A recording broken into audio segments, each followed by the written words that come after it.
जर तुम्ही हा व्हिडिओ 27 फेब्रुवारीच्या आधी पाहत असाल तर तुम्ही नक्कीच 10वीच्या इंग्लिश या विषयात 80 पैकी 75च्या वर मार्क्स पाडल्याशिवाय राहणार नाही. तर चला तर विद्यार्थी मित्रांनो, ॲज सपोर्ट या चॅनलमध्ये तुमचे स्वागत आहे. आज आपण 27 फेब्रुवारी 2026 रोजी होणारा 10वीचा इंग्रजीचा पेपर बोर्डाचा कसा सोडवायचा, जेणेकरून तुम्ही देखील पैकीच्या पैकी मार्क्स हे मिळवू शकाल. तर चला तर पाहूयात. तुमचा इंग्लिश या विषयाचा पेपर एकूण 80 मार्क्सचा असणार आहे, ज्यामध्ये सेक्शन 1 जो असणार आहे तो पहा विद्यार्थी मित्रांनो, एकूण 10 मार्क्ससाठी असणार आहे. क्वेश्चन नंबर 1 जो असणार आहे तो तुम्हाला चौकटीत लिहायचा आहे, जो मेन प्रश्न आहे. त्यानंतर पहा क्वेश्चन नंबर 1A जो असणार आहे तो एकूण 8 मार्क्ससाठी असणार आहे आणि आपल्याला एकूण 6 कृती देणार आहेत. त्यापैकी कोणत्याही 4 कृती सोडवायच्या आहेत. प्रत्येकी मार्क्स असणार आहेत 2.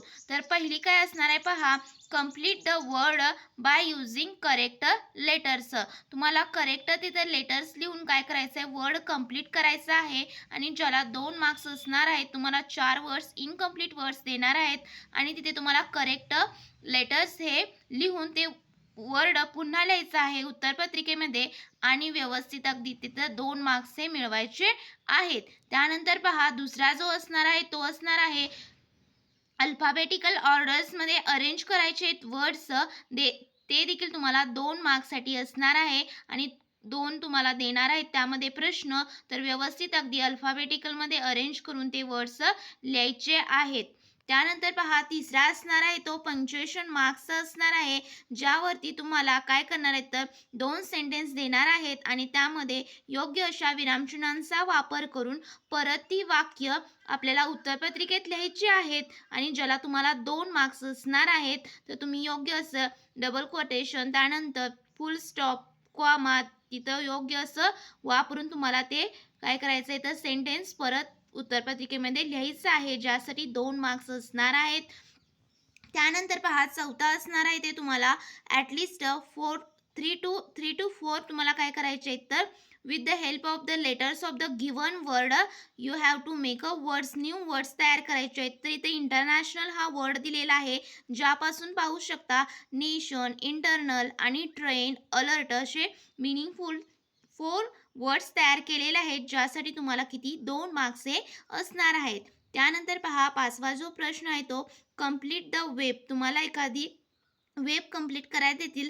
तुम्हाला फक्त फ्रेंड जे आहे ते एखादं नाउन देतील, तिथं टीचर असू शकतं, स्टुडंट असू शकतो, तर त्याच्या रिलेटेड तुम्हाला ॲडजेक्टिव्स लिहायचे आहेत. तर इथं फ्रेंडच्या रिलेटेड काय लिहिले आहे पहा, ट्रस्टवर्दी, लॉयल, त्यानंतर अंडरस्टँडिंग आणि केअरिंग. तर तुम्ही आणखी 2 असे बॉक्सेस वाढवू शकता, ज्यासाठी तुम्हाला 2 मार्क्स असणार आहेत. त्यामुळे ते व्यवस्थित अगदी मिनिंगफुल ॲडजेक्टिव्स हे दिलेल्या नाउनसाठी लिहायचे आहेत. त्यानंतर पहा 6वा जो असणार आहे तर तुम्हाला एक वर्ड चेन तयार करायची आहे. तुम्हाला एखादा वर्ड्स देतील, तरी ते ब्युटिफुल वर्ड्स दिलेला आहे आणि त्याच्या लास्टच्या लेटरपासून तुम्हाला नवीन नाउन किंवा व्हर्ब किंवा ॲडजेक्टिव्हची वर्ड चेन तयार करा म्हणतील. तर इथे बघा पाहू शकता तुम्ही ब्युटिफुल, लार्ज, त्यानंतर एलिफंट, टेबल आणि इंजिनियर अशी वर्ड चेन तयार केलेली आहे आणि ज्याला देखील 2 मार्क्स असणार आहेत. तर एकूण तुम्हाला 4 कोणत्याही ॲक्टिव्हिटीज अटेम्प्ट करायची आहे. तिथं 6ही सोडून मी तुम्हाला दाखवलेले आहेत. जो प्रश्न तुम्हाला सोपा जाईल तो तुम्ही सोडवू शकता. त्यानंतर पहा विद्यार्थी मित्रांनो, क्वेश्चन नंबर 1A जो होता तो एकूण 8 मार्क्ससाठी होता आणि क्वेश्चन नंबर 1B जो असणार आहे तो 2 मार्क्ससाठी असणार आहे, ज्यामध्ये पाहू शकता कोणत्याही 2 तुम्हाला ॲक्टिव्हिटीज अटेम्प्ट करायच्या आहेत. तर पहिली काय आहे पहा, तर तुम्हाला फ्रेज देणार आहेत आणि त्याचा तुम्हाला सेंटेन्समध्ये वापर करून ते मिनिंगफुल असं सेंटेन्स तयार करायचं आहे. तर इथे पाहू शकता इन फ्रंट तुम्हाला काय केलेलं आहे, ही फ्रेज दिलेली आहे. तर या फ्रेजचा वापर करून सेंटेन्स कसं केलेलं आहे पहा, he parked his car in front of the house. तर याला 1 मार्क्स असणार आहे. त्यानंतर तुम्हाला जर हे येत नसेल तर ऑरला काय असणार आहे पहा ऑप्शनला, I know of a school boy. तर असं तुम्हाला एक इनकम्प्लीट सेंटेन्स देणार आहेत आणि तुम्हाला काय करायचं आहे तर add a clause to make a meaningful sentences. तर इथं मी काय केलेलं आहे पहा, क्लॉज काय ॲड केलेला आहे, हू वॉन अ नॅशनल अवॉर्ड. तर याला 1 मार्क्स असणार आहे. यापैकी कोणतंही तुम्हाला एक सोडवायचं आहे. तुम्ही दोन्ही सोडवलं तरी चालेल, परंतु जर तुम्हाला कोणत्या तुम्हाला सोपं जाते, कोणता प्रश्न तुम्हाला सोपा जाते, तो त्यापैकी एक प्रश्न तुम्ही सोडवू शकता. उत्तरपत्रिकेमध्ये ते लिहायचा आहे. त्यानंतर पहा दुसरा जो असणार आहे, तो असणार आहे तुम्हाला 2 वर्ड्स देतील आणि त्याला add a prefix or suffix to make a meaningful words.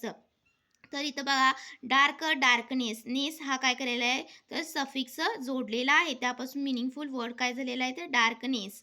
त्यानंतर ब्युटी दिलेला आहे, ज्याला आपण सफिक्स काय जोडलेला आहे तर ब्युटीफुल. ह्याला देखील 1 मार्क्स असणार आहे. जर तुम्हाला हा प्रश्न अवघड जात असेल तर तुम्ही दुसरा सोडवू शकता.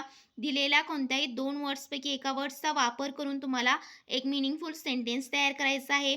तर इथं डार्क मी सेंटेन्समध्ये वापरलेला आहे बघा word she sat in the dark room alone.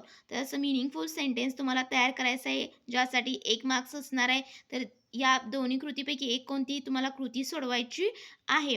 तर तुम्हाला प्रश्न क्रमांक 1 बी जो होता त्यामधील 2 कृती, 1 मधली 1 कृती आणि 2 मधली 1 कृती कोणतीही सोडवायची आहे, ज्यासाठी तुम्हाला 1-1 मार्क्स असणार आहेत. असे एकूण क्वेश्चन नंबर 1 बीला 2 मार्क्ससाठी असणार आहे.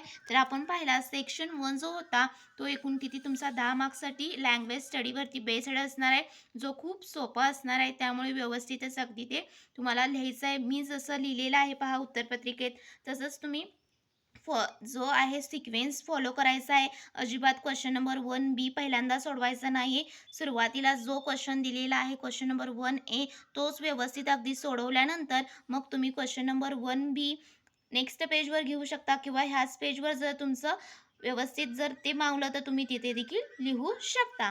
त्यानंतर पहा विद्यार्थी मित्रांनो, सेक्शन सेकंड जो असणार आहे तो तुमचा असणार आहे एकूण 20 मार्क्सचा असणार आहे आणि जो तुम्हाला सीन पॅसेजवरती बेस्ड असणार आहे. तर क्वेश्चन 2 ए जो असणार आहे तो एकूण 10 मार्क्ससाठी असणार आहे, ज्यामध्ये तुम्हाला पाठ्यपुस्तकातीलच एखादा उतारा देणार आहेत आणि त्यावरचे तुम्हाला 10 मार्क्सचे प्रश्न विचारणार आहेत. तर कशाप्रकारे मार्क्सचं डिव्हिजन केलेलं आहे पहा. A1 असणार आहे तो सिंपल फॅक्च्युअलवरती असणार आहे. ऑर्डर ऑफ इव्हेंट्स म्हणजे सिक्वेन्सिंगनं तुम्हाला काय करायचे तर सेंटेन्स परत लिहायला सांगतील, जे तुम्हाला 2 मार्क्ससाठी असणार आहेत. तर इथं लिहिलेलं आहे बघा सिक्वेन्सनं व्यवस्थित तुम्हाला जे प्रश्नपत्रिकेत सेंटेन्स देणार आहे त्यांचा सिक्वेन्स लावून तुम्हाला परत ती वाक्य काय करायची आहेत उत्तरपत्रिकेत लिहायची आहेत, ज्यासाठी 2 मार्क्स हे असणार आहेत. त्यानंतर पहा A2 जो असणार आहे तो तुमचा कॉम्प्लेक्स फॅक्च्युअलवरती असणार आहे, ज्यामध्ये तुम्हाला काय प्रश्न विचारू शकतात तर हाऊ किंवा व्हॉट टाईपचे क्वेश्चन्स विचारू शकतात. तर इथं विचारलेलं आहे पहा, ज्याचं उत्तर तुम्हाला पॅसेजमधीलच शोधून लिहायचं आहे. तर gratitude of mother langurs towards the narrator काय आहे तर पहा, she did not attack or bite the narrator despite her natural instinct.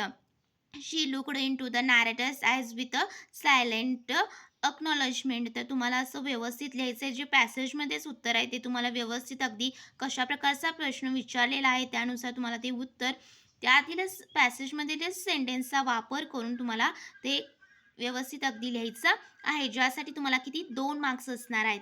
त्यानंतर A3 जो असणार आहे तो बघा व्होकॅब्युलरी बेस्डवरती असणार आहे, ज्यामध्ये तुम्हाला पॅसेजमधीलच अँटोनिम्स किंवा सिनोनिम्स किंवा डिस्क्रायबिंग वर्ड्स आहे शोधून लिहायचे आहेत. तर इथं लाऊडलीला पॅसेजमध्ये काय दिलेलं आहे तर क्वाइटली हा अँटोनिम्स दिलेला आहे. अटॅच्ड, डिटॅच्ड. तर ह्यासाठी तुम्हाला काय करायचं आहे तर पॅसेज व्यवस्थित वाचायचं आहे, जेणेकरून तुम्हाला इथे 2 मार्क्स हे मिळणार आहेत.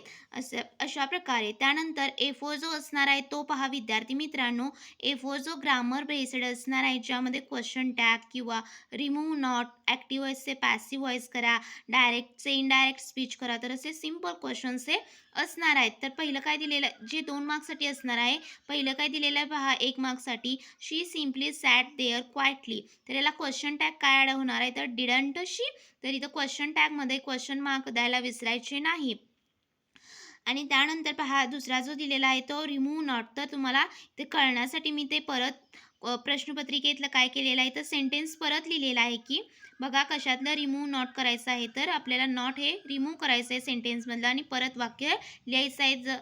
त्यामध्ये जे तुम्हाला सेंटेन्स दिलेला आहे त्याचा अर्थ न बदलता तुम्हाला ते सेंटेन्स लिहायचं आहे. तर I can not forget that look in her eyes. तर यामधला नॉट आपल्याला काढायचा आहे. तर बघा सेंटेन्स काय झालेला आहे तर फॉरगेटच्या ऐवजी त्याचा अँटोनिम काय वापरलेला आहे तर रिमेंबर वापरलेला आहे. तर सेंटेन्स बघा पॉझिटिव्हमध्ये कसं झालेलं आहे, I shall always remember that look in her eyes. इथं I cannot forget that look in eyes म्हणजे मी कधीही विसरू शकणार नाही तिच्या डोळ्यात तिच्या तिच्या डोळ्याकडं तिच्या डोळ्यात तिनं डोळ्याकडे पाहिलेलं मी कधीही विसरू शकणार नाही. हे वाक्य तुम्हाला परत अर्थ न बदलता कसं लिहायचं आहे बघा. आय शाल always remember that look in eyes. तर ऑल्वेज रिमेंबर मी नेहमीच तिच्या तिच्या डोळ्यात पाहिलेलं मी नेहमीच लक्षात ठेवेन. तर याचा आपल्याला अर्थ न बदलता ते करायचं आहे sentence.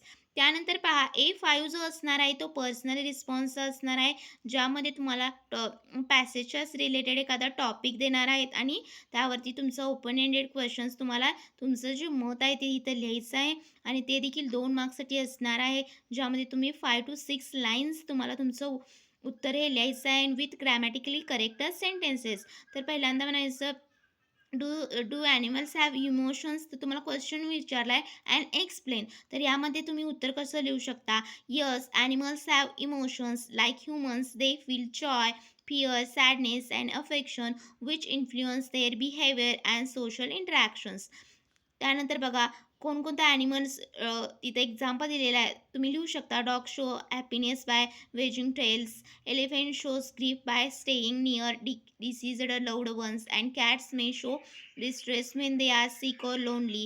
Every animal can feel happy and joyful or hurt and distressed. तर तुम्हाला ते एक्सप्लेन व्यवस्थित करायचं आहे, जे 2 मार्क्ससाठी असणार आहे. तर अशा तऱ्हेने क्वेश्चन नंबर 2A जो होता तो एकूण किती मार्क्सला होता तुमचा 10 मार्क्सला. त्यानंतर पहा क्वेश्चन नंबर 2B जो असणार आहे तो तुमचा 10 मार्क्सचा असणार आहे आणि तो तो देखील तुम्हाला पाठ्यपुस्तकातीलच उतारा एखादा सीन पॅसेज देणार आहेत.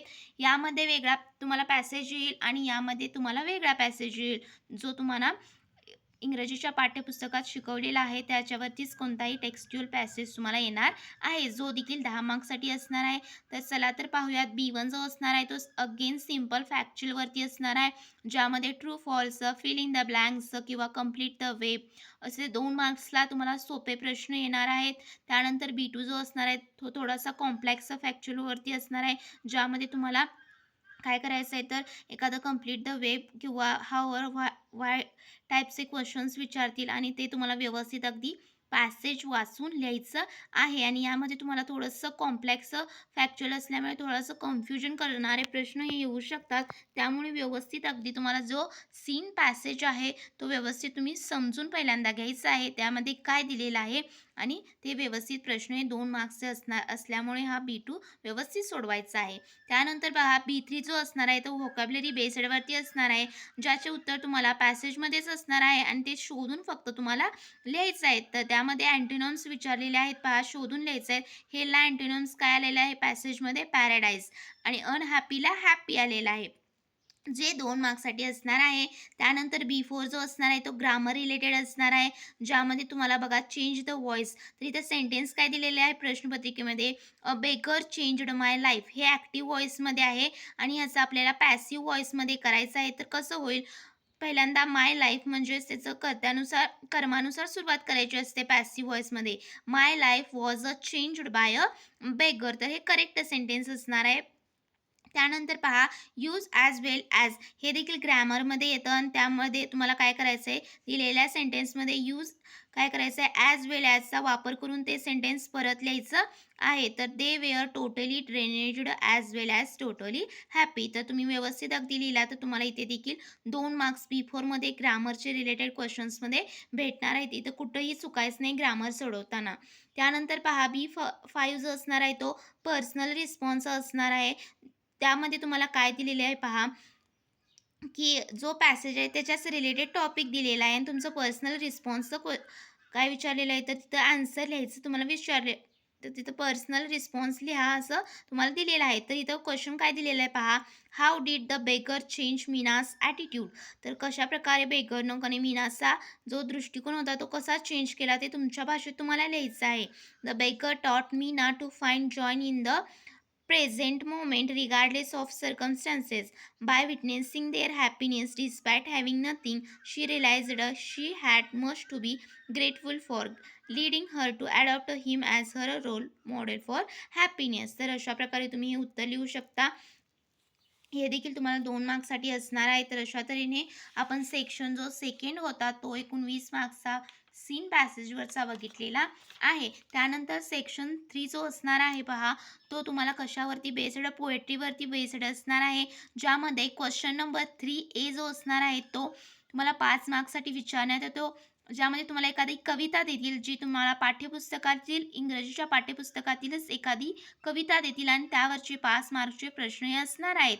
ज्यामध्ये A1 जो असणार आहे तो पहा तुम्हाला कसा असणार आहे, तर सिंपल फॅक्च्युअलचा असणार आहे, ज्यामध्ये 2 मार्क्ससाठी विचारण्यात फिल इन द ब्लँक्स किंवा ट्रू ऑर फॉल्स अशा प्रकारचे सोपे प्रश्न हे 2 मार्क्ससाठी असणार आहेत, जे तुम्हाला पोएमवरती शोधून लिहायचे आहेत. त्यानंतर A2 जो असणार आहे तो थोडासा कॉम्प्लेक्स फॅक्च्युअलवरती असणार आहे, ज्यामध्ये तुम्हाला काय करणार आहे, तर व्हाय हाऊ टाईपचे क्वेश्चन्स विचारणार आहेत.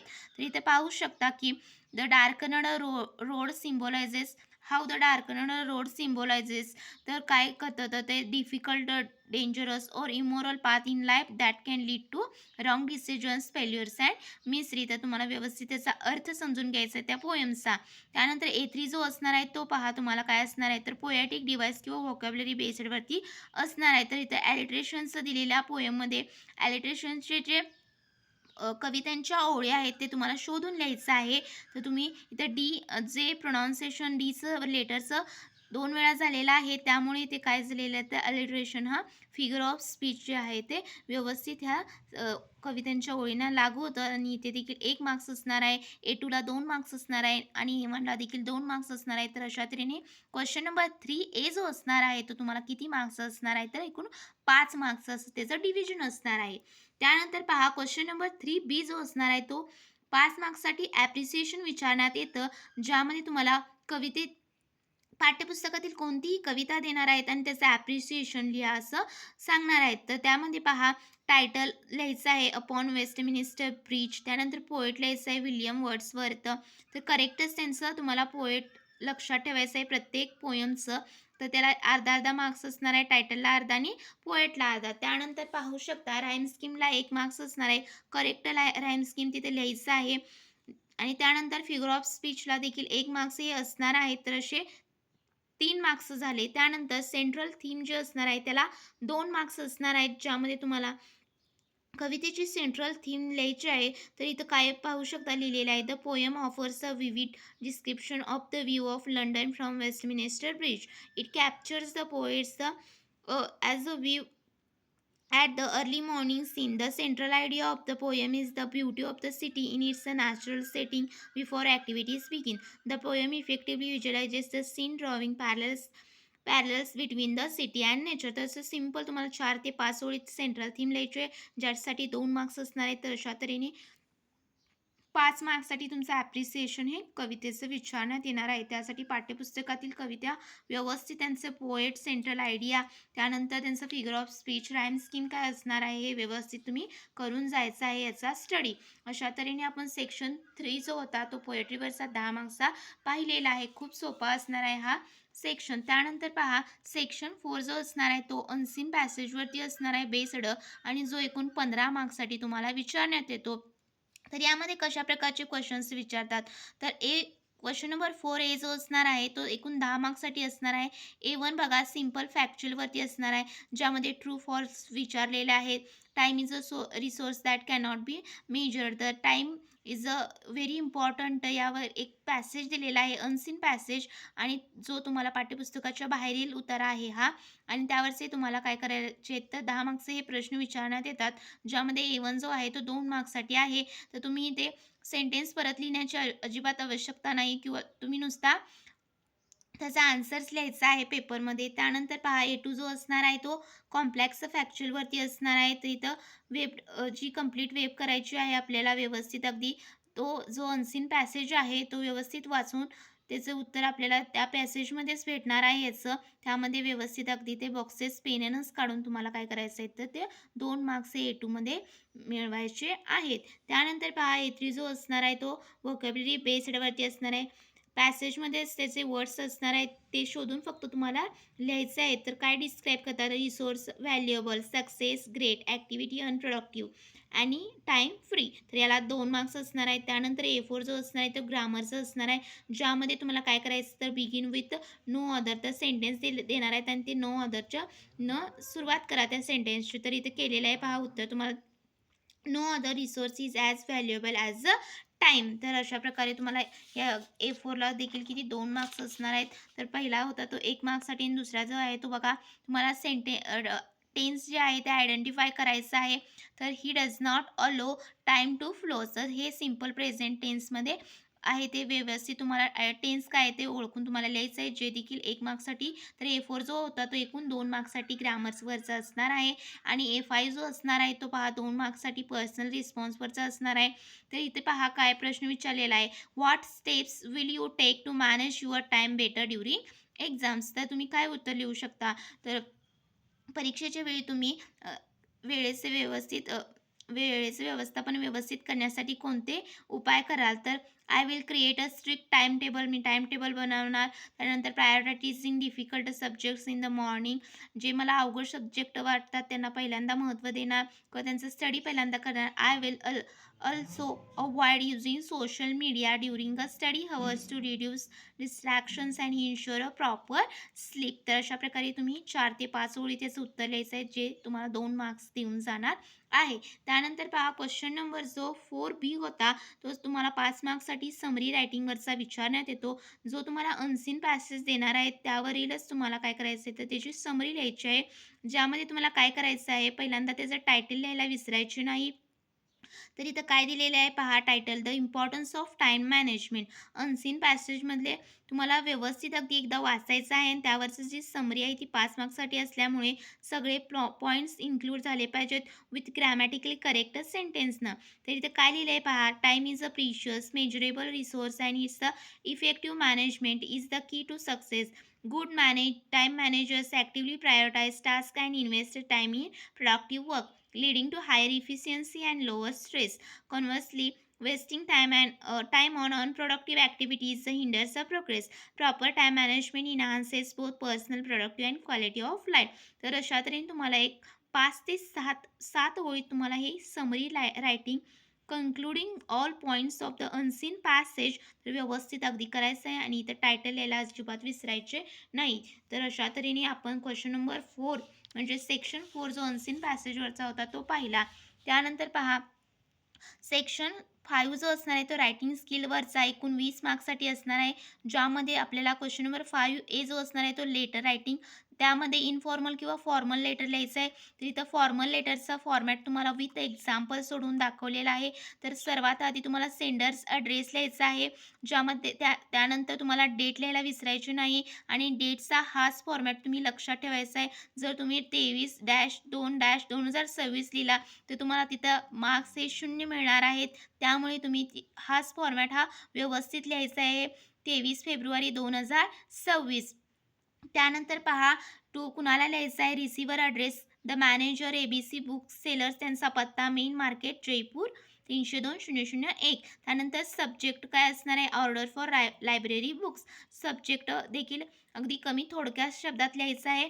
एवढं जर तुम्ही लिहिला तर तुम्हाला इथे किती 1 मार्क्स मिळणार आहे. त्यानंतर पहा आपल्याला सॅल्युटेशन व्यवस्थित करायचं आहे, रिस्पेक्टेड सर, आणि आपलं काय आहे बॉडी ऑफ द लेटर ते व्यवस्थित अगदी 7 ते 8 ओळीत करायचं. इथं ऑर्डर ऑफ बुक्स लायब्ररी बुकसाठी आपल्याला लायब्ररीसाठी बुक्स लागणार आहेत, ते ऑर्डर करण्यासाठी हे पत्र आहे. त्यामुळे ऑर्डर लिस्ट दिलेली आहे आणि व्यवस्थित अगदी payment will be made by cheque और bank transfer upon receipt of the items. तर याला किती मार्क्स असणार आहेत, तर तुमचे 1.5 मार्क्स हा तुमचा बॉडी लिहिण्याला असणार आहे. आणि त्यानंतर yours faithfully library city public school हे लिहायला विसरायचे नाही. आणि तुम्ही कसं ग्रॅमॅटिकली व्यवस्थित लिहिलं आहे का, तुमचं फॉर्मॅट बरोबर आहे का, यासाठी तुम्हाला किती 1.5 मार्क्सचा असतो. तर अशा तऱ्हेने 5 मार्क्ससाठी हे लेटर्स फॉर्मल लेटर सोपं असल्यामुळे मी सोडवून दाखवलेलं आहे आणि तुम्ही देखील फॉर्मल लेटर्स अटेंड करावं परीक्षेत असं मला वाटतं, जे 5 मार्क्स तुम्हाला सहज मिळवून देणार आहे.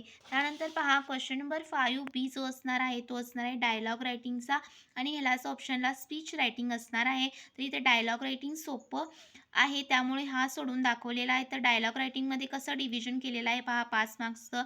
पहिला जो प्रश्न आहे तो 1 मार्क्ससाठी आहे, ज्यामध्ये तुम्हाला जंबल्ड ऑर्डरमध्ये काय देणार आहेत तर डायलॉग देणार आहेत आणि ते विथ करेक्ट ऑर्डरमध्ये तुम्हाला लिहायचं आहे. तर इथं पाहू शकता ए बी मधला जो डायलॉग आहे तो पहा विथ करेक्ट जंबल्ड ऑर्डरमध्ये दिलं होतं, ते व्यवस्थित ऑर्डर सिक्वेन्समध्ये लिहिलेलं आहे. Good morning Ravi, how are you today. तर B I am fine thanks, did you sleep well. तर ए म्हणतो तर yes I have plans for a walk later. त्यानंतर that sounds great, enjoy your day. तर ह्याला 1 मार्क्स असणार आहे. त्यानंतर बघा दुसरा जो असणार आहे त्यामध्ये तुम्हाला इनकम्प्लीट डायलॉग देणार आहेत आणि write your sentences to complete the dialogue. तर इथं मिनिंगफुल सेंटेन्सचं तुम्हाला कंप्लीट करायचे आहेत. तर अमोल आणि सुनील यांच्यामधला हा डायलॉग आहे. तर अमोल काय म्हणतो पहा, did you finish the report for tomorrow. सुनीलचं उत्तर almost, I just need to add the final graphs. त्यानंतर great, let me know if you need any help. तर सुनील काय म्हणतो, थँक्स, आय अप्रिशिएट दॅट. तर अशा प्रकारे तुम्हाला डायलॉग कंप्लीट करून लिहायचा आहे, ज्याला देखील 1 मार्क्स असणार आहे. त्यानंतर पहा सी जो असणार आहे तो 3 मार्क्ससाठी असणार आहे. तुम्हाला एखादा सब्जेक्ट देतील आणि तुम्हाला तुमच्या भाषेत डायलॉग तयार करायचा आहे आणि ॲटलिस्ट 3 मिनिंगफुल सेंटेन्सेस प्रत्येक कॅरेक्टरची यायला पाहिजे. तर इथं फेवरेट मूवीवरचा जो डायलॉग आहे तो पहा रमेश आणि स्नेहामधला लिहिलेला आहे. तर रमेश काय म्हणतो, हे Sneha, did you like spiderman no way home. तर तू ही पाहिली आवडते का ही मूवी. तर Sneha, I loved it, I went to theatre to watch the movie and it was so worth it. त्यानंतर रमेश काय म्हणतं, wow you are so lucky, I had to buy a CD to watch it, my parents didn't have the time to take me out. त्यानंतर स्नेहा काय म्हणते पहा, oh I had to beg my parents before 2 months to take me to the movie. Ramesh, I guess you really did a lot of hard work to watch the movie in a theater. Sneha, yes, oh, it's a 5 already. I have to go for tuition. And Ramesh, take care. Let's meet at school tomorrow. Sneha, bye. तर अशा प्रकारे तुम्हाला एक dialogues at least 6 सेंटेन्समध्ये काय करायचं आहे तर इथं लिहायचं आहे, ज्याला 3 मार्क्स असणार आहेत. त्यामुळे हा प्रश्न देखील खूप सोपा असणार आहे. तर खूप त्यामध्ये तुम्हाला काय लिखाण नाही आहे आणि व्यवस्थितच ते डायलॉग रायटिंगचं तुम्हाला प्रिपरेशन हे करायचं आहे. त्यानंतर पहा क्वेश्चन नंबर 6 जो असणार आहे तो इन्फॉर्मेशन ट्रान्सफरवरती असणार आहे, ज्यामध्ये A1 A2 असणार आहेत. A1 जो असणार आहे तो नॉन व्हर्बल टू व्हर्बल असणार आहे. म्हणजेच तुम्हाला एखादं ट्री डायग्राम देतील किंवा तुम्हाला काय करतील फ्लो चार्ट देतील आणि त्यानुसार एक पॅसेज तयार करा आणि त्याला एक टायटल द्या असं म्हणतील. आणि A2 जो असणार आहे तो असणार आहे तुम्हाला एखादा पॅसेज देणार आहेत आणि त्याचं तुम्हाला ट्री डायग्राममध्ये किंवा फ्लो चार्टमध्ये किंवा काय करायचं आहे तर तुम्हाला व्यवस्थित अगदी त्याचं त्यामध्ये तुम्हाला लिहायचं आहे. तर पाहू शकता, लेट्स प्रोटेक्ट अवर एन्व्हायरमेंट पहिल्यांदा टायटल द्यायचं आहे. त्यानंतर जर ती प्रोसेस असेल दिलेला, जर तुम्हाला पॅसेज प्रोसेसचा असेल तर तुम्हाला तिथं फ्लो चार्ट करायचा आहे. आणि जर कंपॅरिझन जर तुम्हाला दिलेलं असेल तर तिथं काय करायचं आहे, तुम्हाला टेबल तयार करायचं आहे. आणि जर कॅटेगरेशनचं दिलं असेल तर तिथं व्यवस्थित अगदी तुम्हाला काय करायचं आहे तर व्यवस्थित त्याच्यानुसार तुम्हाला तिथं ट्री डायग्राम किंवा काय काढायचं आहे. तर इथं पाहू शकता तुम्ही, इथं डूज अँड डोंट्स दिलेले तर टेबलमध्येच फॉर्मॅटमध्येच कॅटेगरायझेशन येणार. तर इथं लेट्स प्रोटेक्ट अवर एन्व्हायरमेंट यावरचा तुम्हाला काय केलेलं आहे, पॅसेज दिलेला आहे. तुम्हाला अजिबात इथं टायटल देणार नाहीत, फक्त तुम्हाला काय करणार आहेत पॅसेज देणार आहेत आणि तुम्हाला तुमचं त्या पॅसेजवरून तुम्हाला काय करायचं आहे तर इथं टायटल द्यायचं आहे. आणि तुम्हाला काय सेंटेन्सचं रूपांतर एक शॉर्ट त्याचं कन्व्हर्जन वर्ड्समध्ये करून तुम्हाला काय करायचं आहे डू ॲज आणि डोंट्समध्ये लिहायचं आहे. तर डूजमध्ये काय येणार, plants more trees, don't throw garbage in public places, keep supporting clean and tidy. त्यानंतर don't waste food, save water and electricity, don't use plastic products, use eco friendly products. तर हा प्रश्न खूप सोपा असणार आहे. पहा 5 मार्क्स तुम्हाला देऊन जाणार आहे, त्यामुळे टायटल यायला विसरायची नाही. आणि जर प्रोसेस असेल तर तुम्हाला काय करायचं आहे तर तिथं फ्लो चार्ट